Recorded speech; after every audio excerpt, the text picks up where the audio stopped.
lu bari donc loolu tamit xam nañ ko mais Diamane aussi tey fierté la parce que bu ñu gisee fi mu jógee ak fi mu yegg si aujourd'hui il fait partie des 3 artistes qui font les millions dans le hip-hop de vues machallah à chaque fois qu'il sort une vidéo bu ñu xoolee en temps record pour ne pas dire dans la durée mais ci diir bu gàtt il est déjà dans les millions loolu ça veut dire quoi ça veut dire non seulement pour les maisons de production que c'est une vache à lait. Tu m'excuses de l'expression ça veut dire que ne nit ku nu mën a investir la parce que da nga am retour sur investissement par force parce que am na mbooloo mi ñaareel bi moom mooy ñi nga xamante ne tey ñoom ñooy par exemple les producteurs ñooñu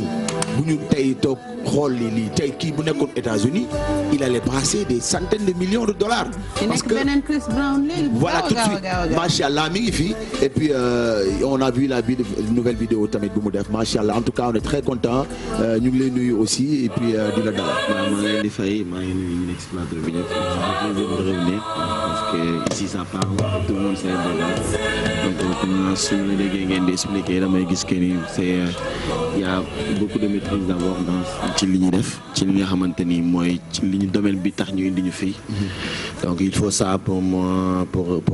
parler ci benn musicien ku mu mënti doon il faut d'abord expertise boobu pour mën a déceler lan moo am lan moo des ak lan donc et Bijou nga am sama fan number 1 donc ça fait plaisir de revenir maa ngi nuyu ñëpp voilà alors gis nañu vidéo bu bees bi nga def ko et d'habitude on voit selon des calculs yenn dëkk yi d'habitude bu ñu gisee yenn stars yi bu ñu defee une nouvelle vidéo ça veut dire un événement ou bien sortie d'album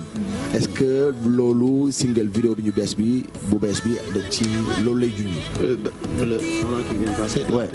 donc boobu dama nekk si ay projet solo nan laa ko mën a wax pas album solo quelque chose comme ça mais comme niñ si lim c'est un gars avec qui j'échange dañuy échanger lu bari voilà mais dama nekk di consolider benn base autour de moi donc je peux pas encore di ko woowee album ou quoi que ce soit mais maa ngi liggéey si benn projet solo boo xamante ni su fekkee ne ça prend li ñuy nekk di liggéey nii on va partir sur ça en fait. kon au feeling ngay dem mais genre projet solo bi est-ce que ça veut dire que da ngeen pause express après day revenir. wala vous avez complètement arrêté ku nekk day dem def sa partie solo. non ñu ngi nekkul pause ça parce que parallèlement ñu ngi liggéey donc dañu defoon benn explosion boo xam ne c'était pour exprimer pulsion artistique yi ñuy am de temps en temps et que mu nekk ay affaires yoo xam ne c'est tout à fait personnel mën nañ nekk ci groupe on est 3 mais de temps en temps kenn dina am feeling mu def dara et que moom mu bëgg ko def moom donc c'est ça mais parallèlement ñu ngi liggéey album Express en même temps 3e album Express. Ouais. Et puis on voit depuis aussi quelque temps le nombre de fans machallah mi ngi gën a yokku tey je sais pas étant jeune machallah comment tu vis quand même li nga xamante ne moom la sa public di delloo parce que on n'a pas besoin de te le demander mais si on va directement sur YouTube on voit les millions de vues et loolu comment tu le vis tey qu'est-ce que tu as envie de dire à tes fans yi nga xamante ne machallah loo génn ñu partager ko quoi. waaye franchement nekk na loo xamante ni ça fait plaisir surtout sooy xool commentaires yi ak nit ñi comment nan lañ parce que personnalité bi nga xamante ni moom la nit ñi di jox donc c'est ça qui fait plaisir en même temps donc di ñaan mu nekk lu continuer et pas décevoir en fait parce que soo demee ba benn base di le suivre rek il faut beaucoup bosser gën a liggéey. mais loolu daf lay teg pression ou bien comme par exemple nga génne benn affaire nit ñi apprécier nga génne war ñu apprécier waat loolu noo koy gérer boo duggee studio qu'est-ce que tu te dis et puis da ngay am impression que nit yëpp la wër. waaw parce que Sénégal tamit public la boo xamante ni ñoom dañ lay défier ñoom en même temps da ngay am public boo xam ne moom daf lay défier d'abord. public bi mooy njëkk a nekk koo xamante ni moo lay défier ce public d'abord da ngay gis ñu taxaw parce que tu les vois ci réseaux sociaux yi ñuy mettre des trucs pour dire que ouais c'est lui xam nga tendance bi bëri na donc t'as pas envie de décevoir da ngay liggéey tout le temps et puis dañu nekk ay nit yoo xamante ni dañuy demander plus ñoom ñoo lay pousser ci loolu avant ngay def dara sax ñoom ñooy wax ça va être meilleur donc il faut que ngay rey sa bopp ci loolu. donc mais ça va être meilleur boobu noonu yow nan ngay xamee ni son bi su ma ko génnee dina def tabac parce que studio ngay nekk da ay son yu bëri ngeen mais nan ngay xamee ni bii nii bu génnee ni non dina toucher sénégalais yi te effectivement après noonu lay demee da ngay gis ni surtout côté jigéen ñi tu as tellement de fans fii que doo comprendre ça. nan ngay xamee ni lii moom bu ma ko kiiwee dafay dem daal. moi je pense que nit su amee benn base ci musique ba pare il faut pas ngay éloigné wu ci loolu donc artistes yu bëri nombreux sont des artistes qui veulent mettre plus ou quelque chose comme ça mais da ngay gis li nga xam ne nit yi ñoom loolu lañ lay bëggee et que nga gën a persévérer ci loolu. dañ la si tu vois les messages dañ lay wax la voix est mélodique man je suis trop touché par la voix parce que dafa am benn sentiment wala dafa am léegi c'est ça loolu ngay nekk di parfaire de sorte que soo génnewaatee dara mooy loolu et puis musique mooy loo xamante ni feeling la boo xamante ni yow yaa koy njëkk a feel d'abord donc arrivé na ma si son bu ma mujjee génne Bamba ñëpp bi bon je me suis défié et le public m'avait défié d'abord ouais on peut pas faire mieux donc ñu dem studio donc il fallait faire quelque chose waaw lu bëri lu gën a am doole. D'ailleurs je propose sax à ce que ñu seetaan ko parce que c'est vraiment exceptionnel. ok waaw Pierre wala weñ mais sinon ça te touche. xam nga musique ay code la quand on parle de chorale dañ ko yóbbu ci christianisme. d'accord moom dafa jël chorale. donc booy déglu yow mi nga xam te ne sa nopp code yi yooyu nga am. da ngay dégg da nga naan woyu catholique la. yaa ngi dégg mais nga gis mu andi ci biir Cheikh Ahmadou Bamba. way ko ci déjà boo gisee air bi mu woyee dafa fekki chorale yi ba pare. dafa leen fekki ba pare ànd ak ñoom nag avant muy ñëw ci deuxième partie bi. mais loolu liggéey la bu titanesque boo xamante ne tey loolu moo rek moo la ko mën a permettre. cohésion bi am. kenn rek ko fi defoon mooy du Ndiaye Coumba Rose moo ko fi defoon. parce que loolu la moom nag dafa toog am vision boobu ñu briser code yooyu noonu. faut pas oublier que avant ñuy wax chorale c'est d'abord la musique. ay waykat la ñu donc nag léegi dañ leen jël ñu yóbbu leen foofu. et léegi gis nañu macha allah woy bi def benn tollé mais yéen ñaar seen duo est-ce que doonatul léegi duo màggal léegi chaque màggal. yéen moom façon vous n'avez plus le choix. dafa mel ni léegi màggal gi saye mais yéen mooy woy bi yéen ñuy gunge. grave ba gisoo ren naruñu woon def loolu. naruñu woon parce que boobu moment bi ñuy def moment bi màggal bi di ñëw man maa ngi woon tournée moom mu nekkoon aussi voyager.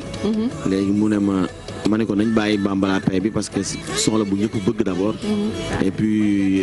nit ñi ñu ngi koy consommer ba léegi. mu ne ma waaw mais dernière minute ngay gis ay kilifa moom moo may yónnee seen message ay kilifa yoo xam ne ay murid lañ ay ñu waaw ay ñoo xam ne ñu ay kilifa ci yoonu murid ay sëriñ di la wax ne waaye loolu ngeen defoon dafa am kii da ngeen ko defaat.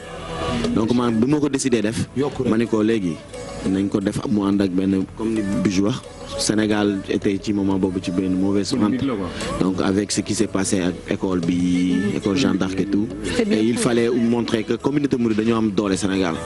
donc suñu comprendre lu bëri dañ ko war di comprendre et il faut comme li may wax tout le temps yenn mag yi nga xam ne ñoo fi nekkoon seen ay wax dañ ko war a wax jeunesse bi mais autrement ci li fi jeunesse bi toll en fait soit par la musique soit par des termes beaucoup plus appropriés parce que Mama Samba Diarra Mbaye wala Mame Moussa Ka dañ doon wax ak benn olof boo xamante ni tey soo ko doon wax jeunes yi duñ ko dégg léegi ñun mën nañ ko alléger ba mu neex seen dégg-dégg soo xoolee ci biir way bi utiliser nañ ci ay termes yoo xam ne ñoom ci lañ koy doog a xam même chorale bi ñu ñëwee sëñ bi daf leen expliquer ne leen pourtant Sëñ Touba dafa bind ci yéen. dafa bind ci Fusti dafa bind ci Mariama. ne ko ton fils n'a pas été tué ci croix boobu mu tëddoon. il a été élevé au meilleur des rangs. te loolu Sëriñ Touba moo ko wax nga xam ne suñu wasila la. donc il fallait que nit ñi comprendre ñu ci bëri dañ doon wax naan on va vérifier comme ñoom ils parvenaient pas à comprendre est-ce que c'est vrai. ak poids bi sëriñ bu ma leen di wax dañ ne mooy non il faut que ñu dem xool loolu il faut ngeen yónnee ñu ko ba si ñoom day dem ba ci biir. ñu wax ma ne ma oui on a lu Fusti Serigne Touba lim si bind en français et tout et c'est quelque chose boo xam ne c'est des exemples yoo xam ne il faut que ñu koy rappeler jeunesse bi. comme ni ma koy waxee tout à l'heure dinañ def ay recherches ci maay bindal sama bopp de façon beaucoup plus accessible ci li nga xamante ni moom laay bëgg wax tout le temps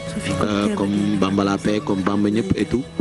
sëñ bi aussi am na comme sëñ Modou Kara ñu muy bind ci poème dafa bëri donc dañ ciy puiser de temps en temps pour mën a parfaire yenn wax yi pour mu gën a accessible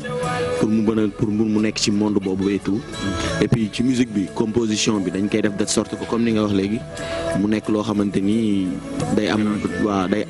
am cohésion ak sëriñ bi day apaiser dal ba pare nekk ci benn monde univers boobu ñuy wax nii parce que univers bi nekk ci musique bi yow yaa koy créer sa bopp en fait. mais man lan laa bëggoon laaj say clip déjà clip yi boo koy seetaan rek yow sa xol day naat. man xam naa ku koy def. waaw man clip bi daal inspiration bi ndax yow da ngay participer ci clip bi da nga ciy joxe say idée wala da ngay bàyyi da ngay jox confiance réalisateur bi rek ne ko maa ngi sa ginnaaw defoon comment ça se passe liggéeyu clip bi boo seetaan clip bi même boo xamul déggul olof sax di nga am à peu près ni lii lay wax fan la clip bi. en tout cas boo savez qu'un réalisateur très difficile xam naa du mën na ci xam dara. xeetu Pape Samba yi la rek ñoo bokkat école ñoom ñaar même génération. mooy Wanted Hostile ki maa ngi koy nuyu. donc on bosse dans la production en même temps c'est un perfectionniste waaw. et puis dafay jël temps créativité bi nekk ci way bu bees bi moom moo ko def de l'eau avec du lait des trucs comme ça le blanc blanc bi tout blanc bi et puis dafay tax ngay gis émotion nit ci way bi ngay bàyyi xel ci oh là là da ngay participer wala da ngay jox confiance non man moom duma ci participer wu ma quasiment ci li muy def parce que à chaque fois que su ma ko joxee idée damay gis que ni au finish du ma retrouver idée yooyu et puis damay am lu may bëgg en fait donc c'est un gars très posé xam na lu muy def en plus ci norme yi mu koy defee xam na lépp quoi. donc bu baax ne ko ne la yaa ngi laaj jaamaan rek yow xam naa donc sama comme yeneen xale yu jigéen ñi kay